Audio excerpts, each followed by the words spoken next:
hajatihi. Barang siapa yang peduli untuk memenuhi hajat kebutuhan saudaranya, Allah Subhanahu wa taala yang akan mencukupi hajat kebutuhan orang tersebut. Wa man farraja an muslimin kurbatan farrajallahu anhu kurbatan min kurabi yaumil qiyamah. Barang siapa yang menyelamatkan saudaranya sesama muslim dari kesusahannya di dunia ini, Allah akan selamatkan dia dari kesusahannya kelak nanti pada hari kiamat. Wa man satara musliman satarahullahu yaumal qiyamah. Barang siapa yang menutupi aib saudaranya sesama muslim, Allah akan tutupi aibnya dia kelak nanti pada hari kiamat. Ikhwatal iman, kadang kita ini salah langkah.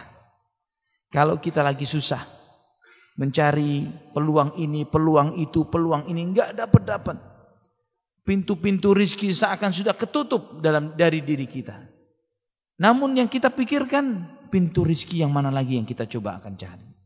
Sedangkan Nabi mengajarkan di sini, barang siapa yang peduli untuk memenuhi hajat kebutuhan saudaranya, Allah Subhanahu wa taala yang akan mencukupi hajat kebutuhan dirinya. Artinya apa yang harus dilakukan ketika kita tidak tahu apa yang harus dilakukan?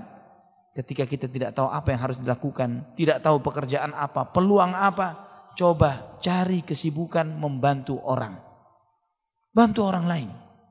Wallahu fi aunil abdi madamal abdu fi auni akhihi. Allah akan menolong seorang hamba ketika hamba itu peduli dan mau menolong saudaranya.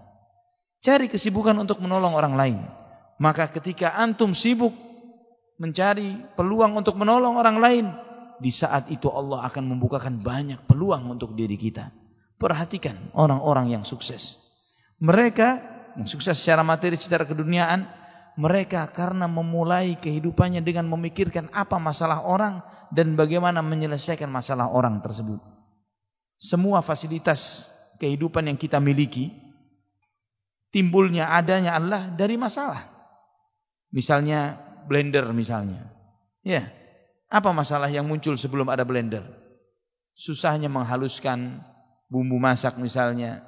Ya, sehingga harus ngulek, ya, sehingga harus begini dan begitu. Ya pun kalau dia sehat, kalau tidak dan bagaimana, terus kemudian dia memikirkan apa alat yang bisa membantu mereka. Yang dipikirkan bantu orang. Semua fasilitas kehidupan yang kita nikmati saat ini, lampu kah dan yang lain sebagainya. Akhirnya karena kepedulian untuk memperhatikan masalah orang lain, maka keberkahan dekat dengan orang tersebut.